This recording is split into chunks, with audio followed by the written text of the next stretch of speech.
All right, good morning. We're going to officially move to quad three here this morning. As you know, this has been, as all quad shifts are, it's a process, takes time.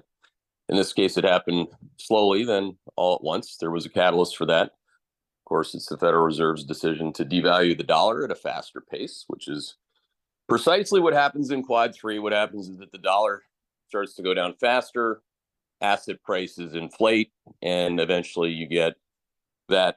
Even the Fed can see that. In the meantime, you're going to see those people that can't see the inflation. You'll just look in your account. That's a good spot to look. And so the quad three asset allocations from emerging markets to gold. There's so many things to do. Again, they'll be inflating first, and then of course you'll see headline inflation accelerate on a lag to that. We think that that'll happen come November, December, and that'll be a whole, as Josh Steiner likes to say, a whole other kettle of fish to risk manage. Howard, you on? Hey, Keith, good morning. All of my names don't like quad three, so I'll welcome quad three for all the names we were shorting yesterday. Jack in the Box, McDonald's, Yum, QSR. They do like lower rates, though, because they're highly levered. So there's that, too. Anyway, I'm all set this morning. But you like, just to be clear, because you threw McDonald's in that bag, you like McDonald's now. Yes, but it's not but it's, traffic is improving, but it also doesn't like quad three. So I'll just. Right. So the back test is what Howard's saying. Like if you look at, the reason for this, I mean, again, it's real world inflation is going up. It's completely ridiculous for doves or old wall types to say, oh, no, inflation's going down, but we're bullish because the Fed cut rates and assets are going up. I mean, asset inflation leads to headline inflation. Okay. So, and the people who aren't on this call are going to have to eat that. And that's why the restaurants, again, you eat it. The consumer loses purchasing power in quad three. So the only way to combat that is to be long things that are inflating, like gold. So, and most people that go to Burger King aren't long gold. I mean, they're screwed. That's the bottom line. QSR is the short on that, right, Howard? That's correct. Burger King is suffering because of McDonald's, right? Yeah. Well, I mean, I guess that's the other thing. When the people are hurting, they'll seek the lowest, price, right? Like the $5 meal. Like so, McDonald's wins that way too.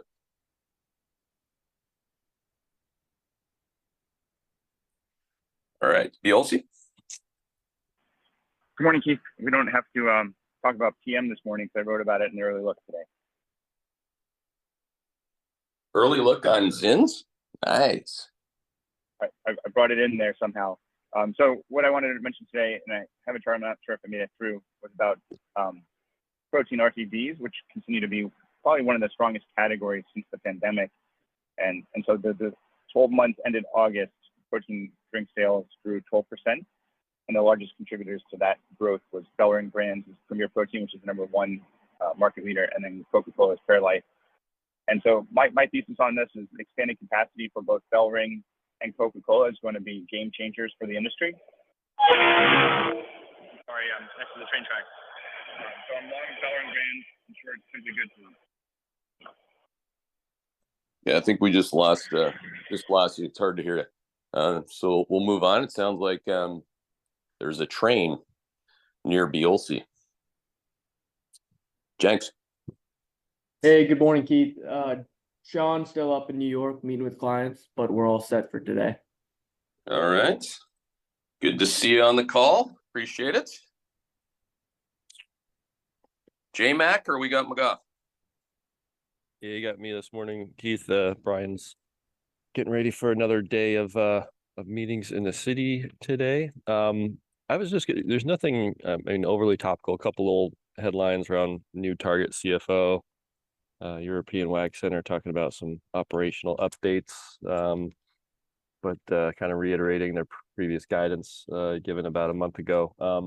But I just going to give kind of like, after we had a full day of meetings yesterday, what the topics of interest were. RH, I think, came up in every meeting right after this move in the stock, and kind of debate around the quarter, because like the quarter itself didn't look that great, right? The earnings were still EBIT was still down year over year. The the balance sheet got a little bit worse on the margin. There's some inventory build.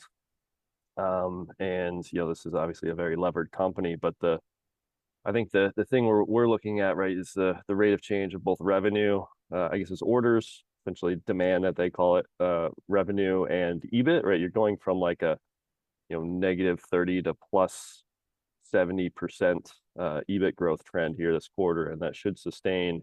There's some puts and takes around their source book timing. Those books that they mail out, there's new accounting rules. You recognize 100% of the cost in the quarter you ship it, so there's some kind of lumpiness of the SG&A there, but the P&L inflection is pretty clear, and that's kind of the thing we were waiting for, right? And if you get a rates down environment here, that we get a little bit more home turnover, we think that's going to be good for the underlying demand trends there. So anyway, that was a name that definitely of interest.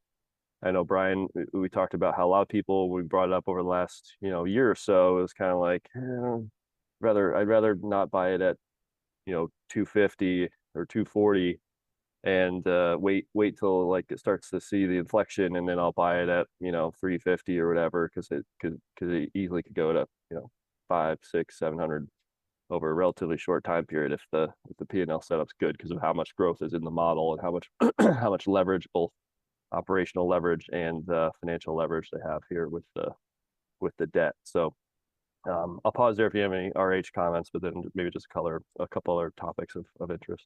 I mean, it doesn't surprise me, especially when you're meeting with buy side clients, if you're having a conversation with an analyst, right? An analyst is different than a portfolio manager. Now, it could have been with portfolio managers. I don't know. I wasn't in the room, but it was mostly analysts. Yeah.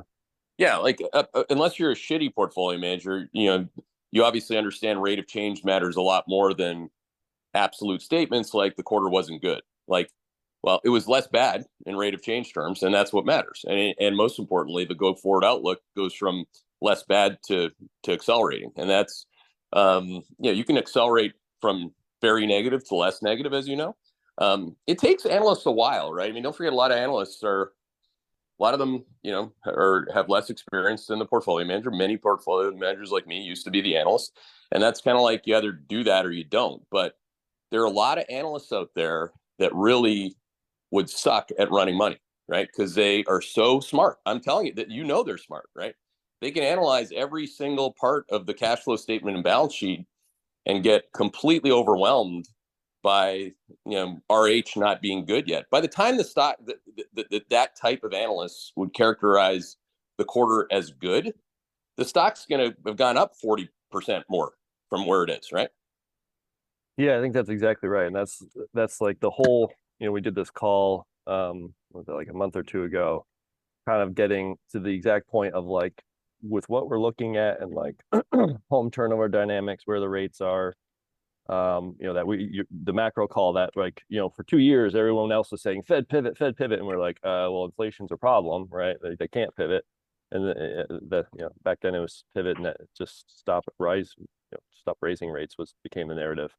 But so our call was, right, we're not going to get that cut until now, right? You guys said, the data is going to support that the Fed do a cut of probably 50 basis points. And it's like, okay, we're finally getting to where the rates are going down, and the P&L, in our view, was also inflecting. So that was, I think, the right point in time to say, look, this is, I think, much more likely to be the bottom here in the first half of 24. So, and again, just like I'll give you within, so like I said, there's some puts and takes in the timing of SG&A, but right. So this quarter EBIT was down 40%. Next quarter with the guidance, it's supposed to be up 128%, right? So it's like the guidance with the compares, right? You see those kind of P&L inflections where like you're going. I mean, the last time I think I saw something like that was like Amazon, a year and a half ago, right? Like where it's down or like low growth rates to massive EBIT rips. We don't see those very often in the retail names. So anyway, that's why, right, the multiples expanding before numbers look good. Right, it's a big inflection. So anyway, and the rate of change on a consumer cyclical that's interest rate sensitive is very good if you use words like that. Again, we don't use words like that. We use words like accelerating and decelerating.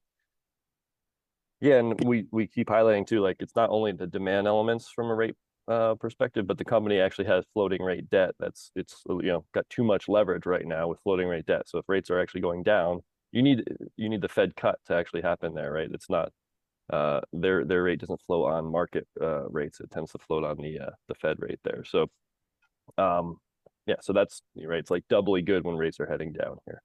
Um, anyway, the other names of interest was exactly what you're just mentioning is rate sensitive names. So things like other furniture names, Wayfair, F&D, right? The home improvement names, those came up a good amount. And I think there's definitely I think people are getting at what we're seeing, which is like seems like every single rate sensitive name is implying some huge, earnings upside, which is maybe the right view until it's not, right? Like that's kind of our point on floor and decor that rates will go down, home sales will pick up, but are you actually going to see the sales productivity, profit flow through, and cash flow generation you need to take the stock higher? Maybe that's the view as the rate of change is improving, but then when you're actually getting to like what's the earnings numbers, a couple of years out or so, that's where we think there's going to start to be a disconnect between rate of change starts to get better, stocks keep working, and then all of a sudden you're starting to hit a rate of change problem in terms of the flow through on the P&L. So that's maybe something we'll address more in like our themes deck we'll do in a couple of weeks. So just like within the rate sensitive space, who are the ones that are more likely to win and more likely to lose, with like what their consumer setup and what the outcome might look like in that higher existing home sales levels and lower rates environment potentially. And then we get the usual sort of interest in footwear, but less so than I think the last times we were out marketing. It was like everyone was asking about Lulu and Deckers and on like every single meeting that time. Now it's much more around the rate sensitive names. So anyway, I just want to pass them along some of that investor sentiment around those names of interest. But that's all I got, unless you have any questions. It sets up for a great long short book. You can be long rate sensitivity, right? We're housing is an ETF pro by the ITB, names like RH, et cetera. And then on the other side, you can be short just flat out consumption slowdown names. So lots to do there. Yep, agree. That it? That's all we got. Yep. Cool. Thank you. Tom, as you've pointed at a minimum, healthcare gets less good here. It's going to be name by name and subsector by subsector, as we've discussed. Yeah, I mean, I think there's a lot of there's a lot of sniper shots to take. Frankly, I mean, I think there's a lot of distortion that's happened the last couple of years and things that have come unwound and then rewinding, so to speak. And the timing of all that is going to set up for, okay, quad 3, slow down with inflation, re-accelerating like you've been sort of hitting on a little bit more frequently, I think, in the top 3 things and the early looks and all that. Quad 3 is generally bad. I mean, historically speaking, bad for healthcare, particularly high levered, high debt to EBITDA, that kind of thing. And where I've had a lot of performance, those things are going to become much more of a liability. And as I've been flagging, from the fundamental perspective, or at least the space between headline GDP, macroeconomic, and the top line of my companies, that data, that healthcare macro data, has been slowing. So there's been some stuff that looks less good, like HCA, factor long, very high probability of having a good week over week. It's been right to be patient and just letting that breathe, so to speak. But the model says 3.5% same store adjusted emissions for the quarter. Am I going to get paid, or I'll probably get punished if they come in line right at this price? That's the look. And if you're in quad 3, that's even worse. And so the highlight, and actually the highlight this morning has been this, and this will be a good test case as well as Progeny. We'd had the short black book. I mean, I think there was a year and a half, 2 years ago, And a lot of families, into the tech downturn, which was the thesis that they would, the companies that had added the medical benefit for fertility, sort of add on extras, in a very, very tight labor market, in a market that was, very sensitive to ESG type stuff. And this was a great way to distribute that. Overnight they said they lost, I think it must be their largest client. They lost got a 90-day cancellation notice for 12% of their membership and 12% of their sales and EBITDA. And that'll start January 1. They're saying that client growth will exist, that they'll still grow the book on a year-over-year basis, but obviously this is a headwind. So the issue will be that this thing has been a factor short.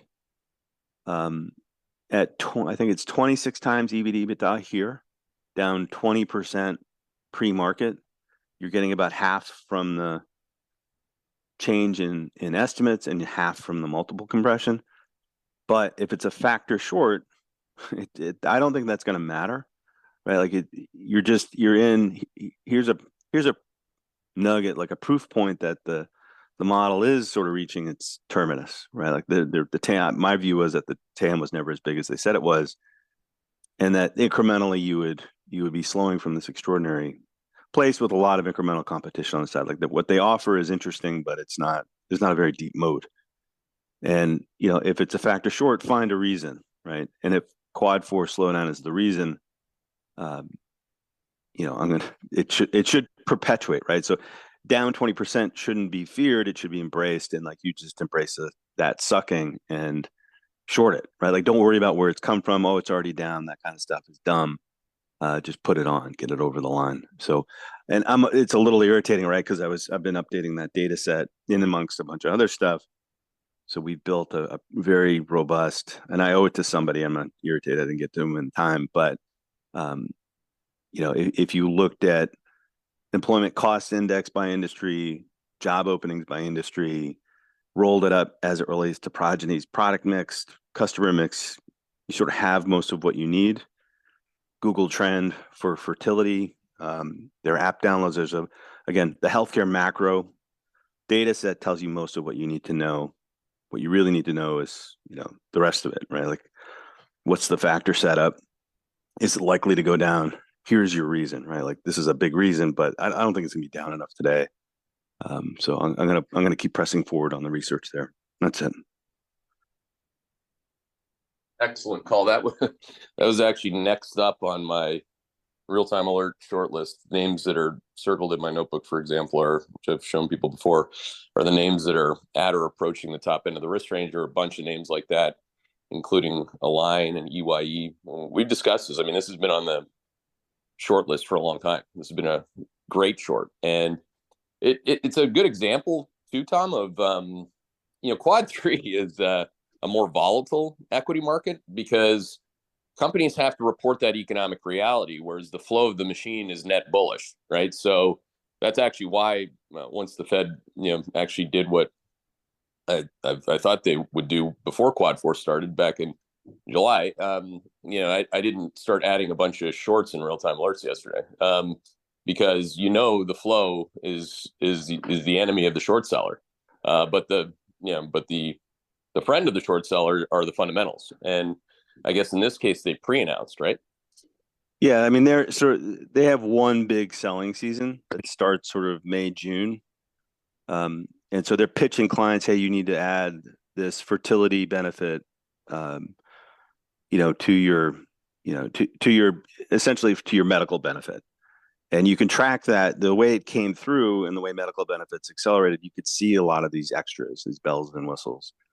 And they'll announce now in third quarter, what their net new business is for January 1. And that's the for all these employers, mostly tech. And it's mainly the TAM really is any high paying job. So I've used the census data, the business census data to figure out, well, how many people are actually in these white collar type jobs that you would be adding this type of expensive benefit to, and then looking at their penetration within that, and then coming to the conclusion that this thing is not as big as 170 million Americans. It's like a much, much smaller subsegment. So on third quarter, then they'll say, yeah, we added this many X, this one big client who said, we're canceling, right? But the canceling part would now is like, if you're bullish on the TAM, I don't think your largest client quitting, firing you is a good indicator that others are, super anxious to sign up. That doesn't make a lot of sense. That is probably like Google or Microsoft, or one of their big earlies is I think who it is probably who's quit, and they might have gone to Carrot or Maven or some other competitor, right? Like, so there's, or UNH is offering it finally, like which they should have all the whole time. It's a good one. Real good. Tom is on fire. All right. Emily. Good morning, Keith. Just one news item. The Cigna CI, they're they own Express Scripts, which is the largest pharmacy benefit manager in the country. They filed suit against the Federal Trade Commission to get that, and I have never seen this before, and maybe Paul's got some comments, but they filed a lawsuit against Federal Trade Commission to get them to retract an interim staff report that the commission issued, this summer on pharmacy benefit managers. There had been a 4-1 vote to approve it, and I've read the report. There's it's obviously not very flattering to the industry, but there's also not a ton of stuff in there where you're like, whoa, that's just off to the house gal for you. But the so it's a little misfine, and I'm gonna conclude that the reason for it is to just throw some sand in the gears until something changes, something on the antitrust front changes. The most likely thing on the mind of Express Scripts' lawyers is probably the election. Lena Khan has been a thorn in the side and increasingly becoming kind of a bipartisan target amongst the venture world, private equity world, and even general corporate world, because of first of all, she keeps losing in court, as Paul's pointed out, and second of all, some of it is just seems highly emotional stuff. Pharmacy benefits managers suck for the industry, but they are creatures of the incentives created by the law. They don't come out of nowhere. So it seems to be a consensus. Well, if we just sort of throw some sand in the gears, then we can wait out Lena Khan's role at the FTC and hopefully have a new policy. It remains to be seen what an antitrust policy is going to look like from Harris, as Paul and I've discussed, because the deal with Elizabeth Warren to sort of control antitrust policy is between Elizabeth Warren and Joe Biden, and I don't know if that extends to a Harris presidency. I'm pretty sure it doesn't extend to a Trump presidency. And speaking of Elizabeth Warren, I saw her on CNBC yesterday talking about price gouging, and it was some stuff for the ages, I have to say. And that's all I have.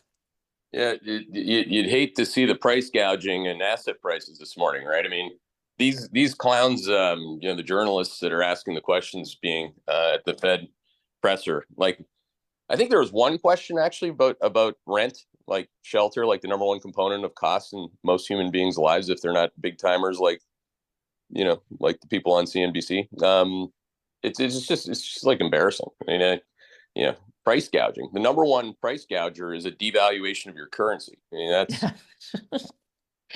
They didn't point that out, but this has been true in healthcare for a while. These reporters that show up and ask these questions, and you're kind of like, do you have any just common sense? Forget about an education. Do you have just common sense? And the answer comes back, no. every time. If you ask one of these establishment or Federal Reserve econs, Steiner, that they were only wrong on inflation, calling it transitory when it went from 2 to 6 to 9% because of supply shocks and price gouging, right? Yeah. Good morning. Money Yeah, printing, ramping the deficit to all-time highs, the debt, though none of that would actually, none of that. At begging the Fed for a 75 basis point cut, Elizabeth Warren, none of that is inflationary. yeah. I think we're in a weird environment here, right? Where the the federal government can't stop spending way too much money, and the Fed has made things way too easy for far too long, and then obviously tightened things up quite a significant amount, and now is sort of in this kind of looking over its shoulder mode of being afraid that it's late here on a deteriorating economy with a worsening labor setup. And I I think the Fed basically said that they were going to cut 100 this year. The bond market is saying no, it's going to be more like 120. This is kind of right in line with that sort of seasonality dynamic that we've profiled, where the bond market gets over its ski tips, into sort of November, December, and then starts to go the other way through the first 3-4 months or so into the new year. So I would expect a redux of that. One thing I noticed that was interesting was the poly market on the White House really swung very significantly in the wake of this Fed rate cut. So there had been basically a 2-point spread between the candidates in favor of Harris going into the Fed cut. And then as of this morning, that's widened from a 2-point spread to a 5-point spread in favor of Harris. So I thought that was notable. We're going to do our housing themes update call today at 12:30. Obviously, we'll spend lots of time talking about rate dynamics and what to expect. But interestingly, on the policy front, the Harris plan is basically a plan that has sort of 2 elements to it. One is to give a lot of assistance on down payments, and then on the other side is to create lots of new supply. I think on the assistance side, it's probably easier done than said. In other words, of the 2 options, I think on the supply side, that's very, very difficult to do. And so I think what's going to end up happening is you're going to have basically a rate-driven sort of restoking of the shelter inflationary backdrop. Remember, being long housing is another way of saying being short the dollar. And that's really what this is all about, is the sort of reacceleration of the debasement of the dollar from a purchasing power standpoint. And without being able to do anything on the supply side of the equation, which I don't think she'll be able to do, ultimately, we're just going to create a lot of incremental demand that ultimately, of course, won't be met on the supply side and therefore will be reflected in the rate, or rather the price element. So, yeah, I would certainly be taking the over on HPA, home price appreciation, reaccelerating significantly over the course of this coming rate cutting cycle. So that to me is one of the takeaways. Outside of that, yeah, just kind of head buried in the getting ready process for tomorrow, or for today's housing themes call. And then we've got on Monday our new best idea long FICO, which also, by the way, is a beneficiary of this rate easing cycle too. So keep that in mind. That call will be Monday, and yeah, that's it for me this morning. That's really interesting, but again, not surprising on the election odds. I mean, like, we're calling Elizabeth Warren out. We're not saying that her political calculus was incorrect, right? You know, if you get cowbell rate cuts of 50 to 75 basis points right before the election, and you have quad three, then you have stock market go all time high. You know, not the Russell 2000. We're talking like what everybody is, you know, again, most people in their target date funds and whatnot, they're long the S&P 500, right? So yeah, that's the thing, right? And what's the trade to the American? Imagine you had a political leader actually, even what's really embarrassing is actually these Republicans don't know how to explain it. Or they do, and they just don't want to, because then they'd be accountable for being part of it. But like, if I'm a Republican this morning, I come out immediately and say, oh yeah, that was definitely, you know, a political rate cut, because they needed that, they wanted that, and what they get is an assurance that the affordability problem of housing in America is going to become the biggest problem since it became a problem. You know, that's the trade, right?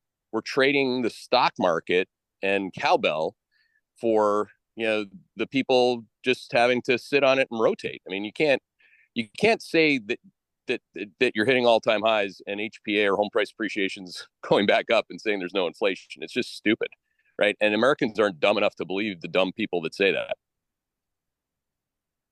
Yeah, and I think it's sort of set up for a double whammy where, you know, I know there's a little bit of sort of maybe intermediate term duration mismatch here, but on the multifamily side, as we've called out in the past, you know, we're sort of at this interesting moment where, you know, construction activity in multifamily basically just chases on a lag price performance. In other words, rental rate appreciation. And, you know, because rental appreciation had slowed, there was a significant drop off in multifamily construction activity, which is sort of set to manifest in reaccelerating rents right around the same time, really over the course of 25 and 26, that HPA is going to be resurgent here on the back of these rate cut dynamics. And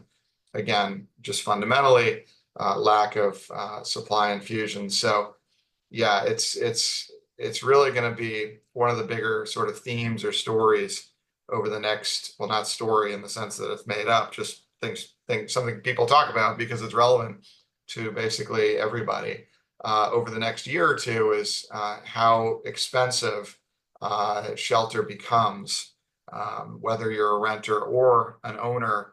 The only people excluded from that, you know, sort of dynamic are going to be existing homeowners with low fixed rate locked in mortgages, right? Because they're less exposed. But yeah, everybody else sort of on the front end of things, who's a renter or, you know, trying to buy for the first time, is going to be, you know, paying the price on that over the next year or two. So yeah, that's something to keep an eye out for.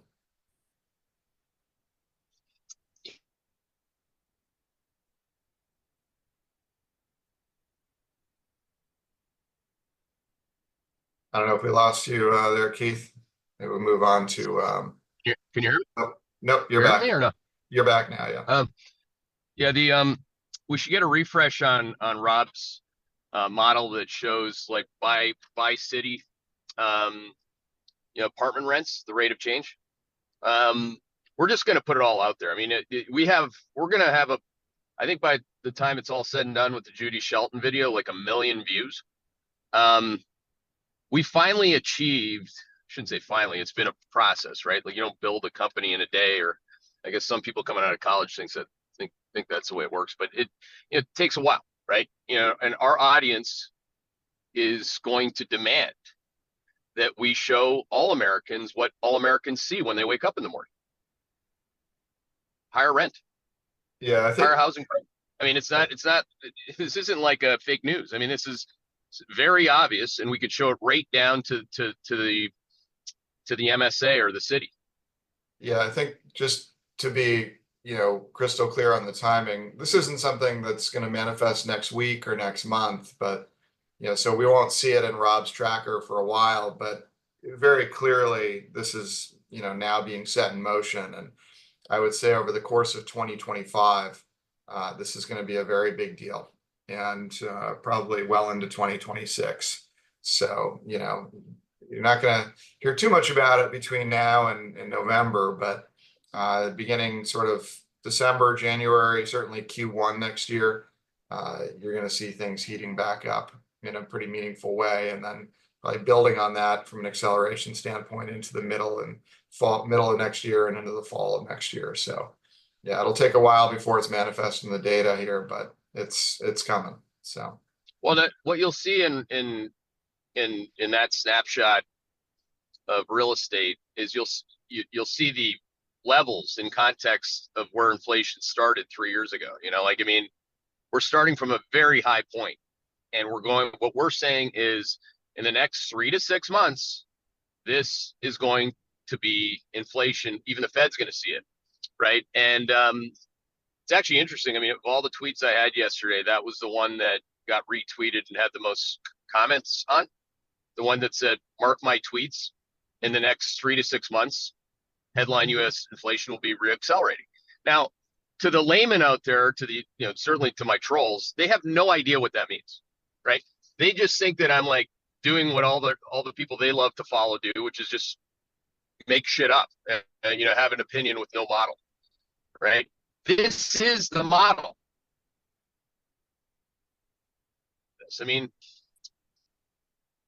First of all, if you're saying that you take the upside, the over on housing inflation or home price appreciation, I know what the answer is, but is that view that you just gave, which is a mathematical view, is that in our current nowcast, or is that got surprise factor to the headline inflation numbers in 6 and 9 months to the upside?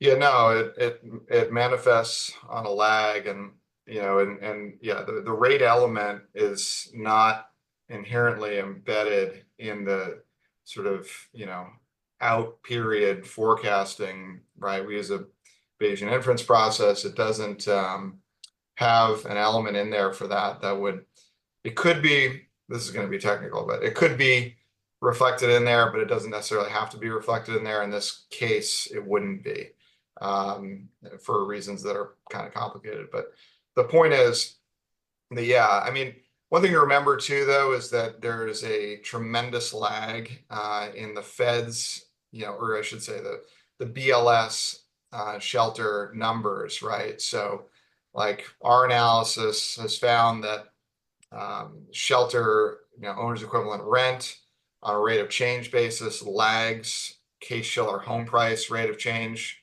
dynamics by a full 18 months. So, like we're going to see shelter reaccelerating in the BLS data beginning really in the first half of 25, mainly not because of what's happening in rates right now, but because of actually what was going on with home prices, about a year ago. The dynamics that are sort of manifesting in the actual housing market, starting really now, that'll be playing out over the course of the next 24 months. Those are going to come through in a very meaningful way, I would think, really over the course, from an inflation standpoint, reported inflation, over the course of 2026 and 2027. So obviously a long way down the line. But yeah, so we're going to get the initial impulse, which will just be because of what happened a year ago. But, and that doesn't change the reality of the situation, which is that, home prices are going to go up a lot, right? And this is the same, or an element of what caused the Fed to be so late early on with this whole hiking cycle too, right? Anybody who, was paying any attention at all could see that home prices were absolutely ripping in the fall of 2020, let alone 2021. And it didn't really manifest in those shelter inflation numbers and in inflation broadly for a good year later. So that's kind of what we can expect to see here is we're going to see home prices begin to take off again. We're going to see rents going up on a rate of change basis. And then, the Fed will probably still be cutting into that. And then that's going to be sowing the seeds for the next big inflation cycle. That's going to trigger the next big, Fed reactionary cycle, but on a big delay, on a big lag. Yeah, the Powell's legacy and this Federal Reserve in particular, Bernanke has his, right? He devalued the dollar to a 40-year low. That was the last time gold was making all-time highs consecutively and holding there in 2011. So that's his legacy. That's whether he likes it or not. The answer would be not. But Powell's legacy is going to be much more like Arthur Burns. Like, you screwed up inflation the first time. You called it transitory. But then you blame supply shocks and a bunch of bullshit other than yourself. We're not saying supply shocks didn't happen, by the way. It's one of the many factors that caused inflation to go roof. But the thing above your head, which is your roof, is the primary thing that went roof. There wasn't a supply shock in housing. There was an interest rate shock. There was a government handout of money shock. There was, plenty of shocking out there. And the only thing worse than Powell's Fed getting that wrong is going to be getting it wrong again. So I highly suggest that he just calls it, quits, gets out of there if he can, like by January, because if he stays for another term, he is right fucked. I mean, he is going to get completely screwed by these numbers. And we can tell you specifically, in addition to his cockiness on this yesterday, he said multiple times how confident he was in the Fed's inflation forecast to come down. Now, anytime somebody who is categorically wrong at the precise point in inflation time in 2021 tells you that they're confident, run the other way. Like, they're going to be overly cocky and confident once they get the September number. And then that'll be it. Like, that'll be the beginning of the end of him and his integrity on inflation. So I think we could see this game very clearly here. I mean, this is not a hard one for us to play. We're positioned appropriately. And no, we don't have to be long SPY monkey. We're long things that have done much better. I mean, and we're going to stay with those things, including emerging market equities, which love this dollar devaluation. All right. Great stuff, Steiner. Appreciate it. We had a little extra time there because Simone is in Europe. And I don't know do I see Van Skyver? Hey Keith, you got me today. Few quick things. We had a great marketing day yesterday in the city. Jay is also back there again for one meeting today. We have FedEx reporting this afternoon. I won't get into it too much. I'm sure we'll have a lot to talk about tomorrow morning. But we're expecting another good quarter for air cargo, especially being supported by continued stress in the Middle East. And hopefully we'll get an update on their strategic review of their freight segment as well. And lastly, just a reminder, tomorrow we have our guest speaker call with macro scale energy systems engineer and professor Jesse Jenkins on electricity demand growth around factors like AI data centers, EV penetration, etc. So we're looking forward to that. And I think that's all for today. Jack, you're getting good at this, man. You keep it tight. There's no ums, that's just pro. Appreciate it. Thank you. I don't think we have Fernando, but Steiner, I have another question for you on housing. So let's say that you're one of the many north of 20,000 people working at the Federal Reserve this morning on your tax dollars. If you really believe in disinflation and your inflation target, why don't you all put your houses for sale at a 2 to 5% discount versus the market today? Think that'll work? Like, let's make these people do something with their confidence in their forecasts. Like, actually do something. I actually did it. As you know, my wife doesn't especially like it, but we've nailed it multiple times. I mean, I've sold the house that I live in and bought a new one, timing the rate cycle very specifically using our model multiple times, and it works. Right? If I'll move, I'll do what I just said, but I'll do it where the economics are in my favor.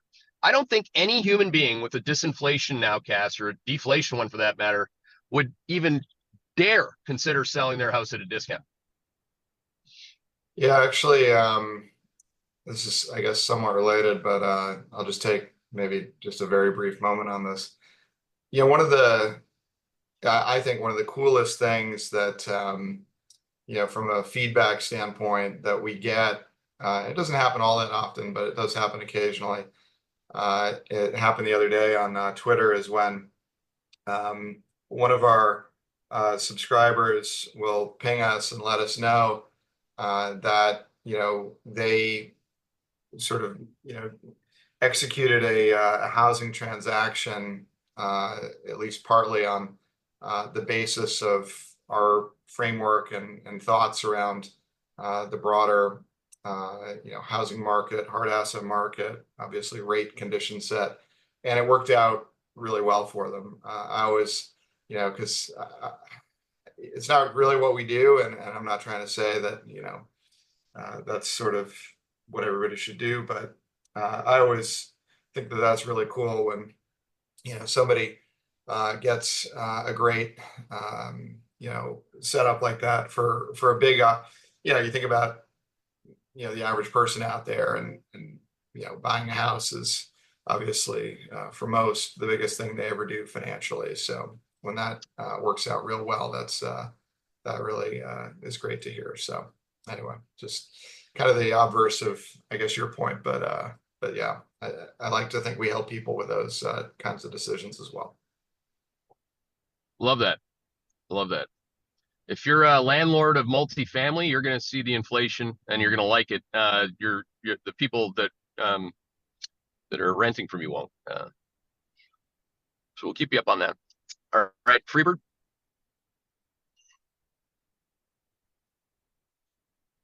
Zegras, Freebird, maybe on the road again. Is that the takeaway on crickets here? Balchi? Hey, yeah, Keith, we're on the road again. 5 meetings in the city. I'm on the train. I think Freebird is getting ready at the hotel.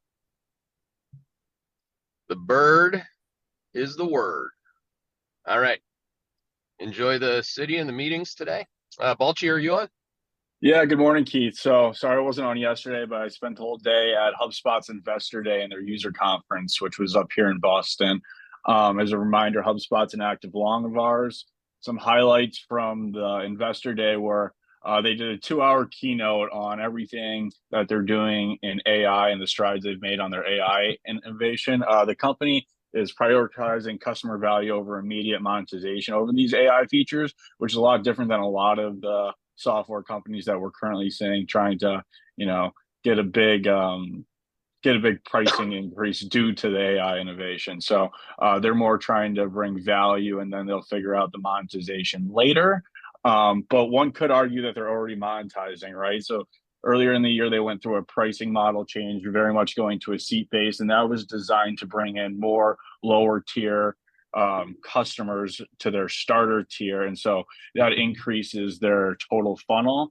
And then they're seeing a lot of increase in terms of upgrades from that into their pro and enterprise tier due to the fact that 85% of all these AI features that they've launched are only available in those 2 tiers. So they've increased the funnel and made a nice carrot for upgrades there. So one way that they're monetizing on that AI, I would argue. Management did mention that moving forward that they could see a consumption-based model in terms of AI usage, but that would be far down the line. Additionally, on the financial side, they maintained their full year guidance, but they did raise their long-term non-GAAP operating profit margin expectations. So they anticipate 17% margins this year. But then they increased their 2027 targets to 20% to 22%, which is up from 18 to 20%. And they have a long-term goal of 25%. A lot of the margin improvements is going to come from the sales and marketing segment of the business, where because of the change in the model, those lower tier customers that are coming on can self-service and get onto the platform themselves, so they don't have to spend resources in terms of getting them on board, as well as their sales reps that are looking at larger deals, their efficiencies have been improved because they have used the AI features in their own company. So between that and the partner ecosystem continuing to grow and being a bigger percentage of sales, we should see the sales and marketing segment help the margins.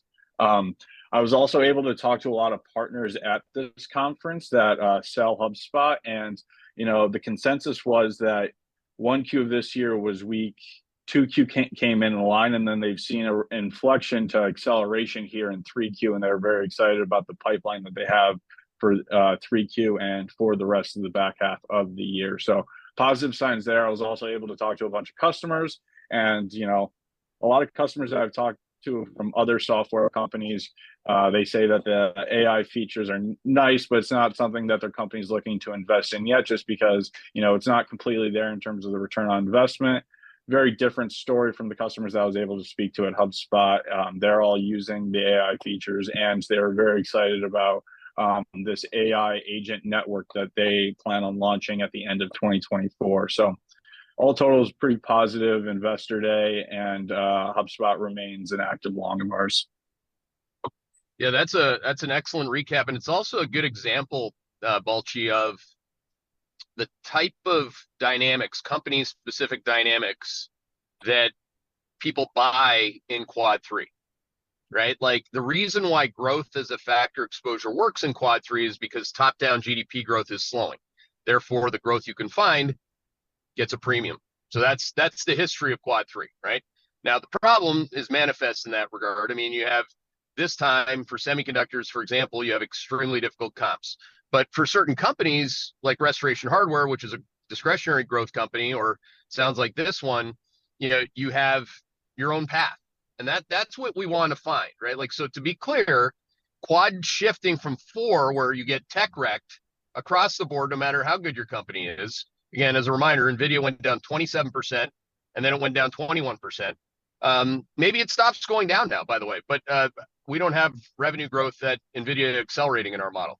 But if it's accelerating, those are the longs, Balchi. So we got to find as many of those as we can. We already have Adobe. I also think that what you said on AI is probably the way that it's going to go. The companies that actually realize growth are the ones that have like monetizable AI, and the ones that don't, like Apple, have like fake AI or nothing that's adding to the P&L, right? So I think the market for a while there said, I want to be short everything AI, that's Quad 4, and I want to buy Apple because they don't have any real AI. Now it's actually, Felix can comment on this, but this breakout signal on Microsoft, I wouldn't be surprised at all if Microsoft shows that they're monetizing AI and that their revenues accelerate on that front. I mean, that's what the signal's saying. So, something like that. Just on your Quad 4 point, like in all of software, what we're seeing right now, especially from customers, is budgets are super tight, right? No one wants to increase their budget while a lot of these software companies are putting in pricing increases. So what we're seeing is very much the C-suite of these companies or customers are looking to consolidate a lot of the SaaS offerings that they currently have, which is beneficial to a company like HubSpot that has 5 to 6 different products within its entire platform. So we're definitely seeing this Quad 4 on the customer side, where they're looking to consolidate their tech stack. Yeah, I mean, and as you go from Quad 4 to Quad 3, you still have top-down budgets are tight, but you're going to be choosing the growthier or the better ROI option. That's another way to say why winners win and losers lose. So, Felix, I don't know if you had any thoughts on that relative to Microsoft, but if you told me to buy Microsoft on the dip, I would, because the signal says to do so. Yeah, I really like Microsoft because it's clearly an AI leader and winner. The question for them is, how can they compete against the Azure expectations going forward? One thing we didn't mention, Keith, maybe a month ago, was they actually did some financial reorganization. Whenever a company decides to change their books in terms of how they report financials, I worry because they're trying to hide something, right? And Yeah. I've seen multiple examples of this throughout my career. But Microsoft, they also did some reorganization of the financial. So they grouped other things into Azure and some things out of Azure. So now it makes Azure's growth look a little bit better. But look, I think Microsoft is one of the more safety plays in software. I think software, semis, Taiwan, China, they're all rallying today, given what happened yesterday with the first Fed cut.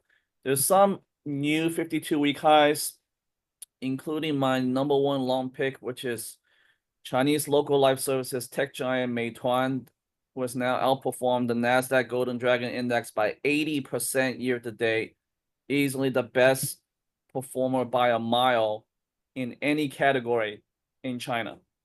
Meanwhile, I added a short idea on Allchip. Allchip, Keith, is a Taiwanese AI HPC ASIC company. They consider themselves number 2 behind Broadcom. I wrote a very detailed, unique angle on what could happen with Intel's AI fabric chip with AWS and why Allchip under that scenario is probably the biggest loser from that new deal. So Allchip is traded in Taiwan under ticker 3661. We went through some math on AWS's ASIC chips, Inferentia 2 and Inferentia 3, as well as Intel's Gaudi 3. So generally speaking, I think it's a happy roll for Allchip. So that's it for me. Yeah, I was like, what the hell's that? When I saw it, but then yeah, I was listening to Jose explain it to somebody, and I got it. I mean, that's very timely, right? You take the Intel, Amazon news, and you make a call that's directly on that front. So very well done. All right. Thank you, Glencher. Yeah, good morning. So the European Union is ordering Apple, demanding that they do it, and if they don't, we'll have another enforcement case going on in Europe, that they open up their iOS mobile operating system more to allow rival technologies and developers, et cetera, to gain access to the iPhone market and user base. Something that we don't mandate here, although the Justice Department has a lawsuit against Apple for monopolizing the smartphone market, supposedly, for doing just that. In other words, they're too walled garden on their operating system. They need to open it up to more technology. So, for example, alternative smartwatches, non-Apple smartwatches work better with the iPhone and all this. And so the big bird's eye view point on this is that in the United States, generally, you don't force this type of IP licensing. It is their intellectual property. It's their asset. But in Europe, it's like, well, when you get big, you do have forced licensing, which is what they're trying to do. And it's a very different approach. And, Europe is 450 million users, and Apple is, slowing AI deployments over there on their smartphones, because of the regulatory climate. Meta joined with some European companies, actually, is complaining about the regulatory environment, making Europe behind in AI. And all of this points to how very dramatically different legal approaches on competition on big tech platforms, and whether that's going to persist. This administration, the Biden administration, has been very supportive of Europe pursuing all of these cases because they push theories that have been difficult to establish under U.S. law. So they're hoping to do it over in Europe. And the big question going into the next administration, whether it's Harris, whether it's Trump, is, are you going to continue to allow Europe to take the lead on how you regulate digital platforms all over the world, and effectively in the United States as well? That's a big, big issue, and has a huge impact on the growth trajectory of a lot of these platforms. Again, not just in Europe, but derivatively, in the United States as this all plays out. So I think that's one of the large underappreciated issues on tech platform future, here in the United States as well. So anyway, I expect Apple's going to fight it. I've talked to European regulators a few months ago about this. It is very different. They feel Apple's a monopolist and that they have an obligation to do this. And I think we're going to have a hell of a fight about this in the months ahead. And the election could be huge on this. Yeah, because Trump would say, "Screw Europe, we're going to lead." I assume we're going to More so, we're going to be the lead. Yeah. But and maybe Felix knows these numbers too. But I mean, did you say over 400 million? Is that Apple users? No, 450 million EU is the addressable base of users out there, right? You're selling into the market with 450. Yeah. So Apple's guidance, Felix, does that incorporate like their European guidance? Does that incorporate what Paul's saying, or no? Yeah, it's not really much of an event in terms of what management has guided to on Europe. It's low single digits impact. So I'm not really looking at it as really a big risk on Apple. And for Apple at the moment, to be honest, everybody's focused on Apple Intelligence. We wrote a note earlier that this week, Keith, saying, pre-sales have been pretty weak. Employees are now able to even buy Apple iPhone if they wanted to. But what Paul says is important in terms of trying to understand the regulatory framework, but pretty much management has brushed aside any type of, I mean, when you're as big as Apple or even with NVIDIA, right, under regulatory scrutiny, this is just part of the game.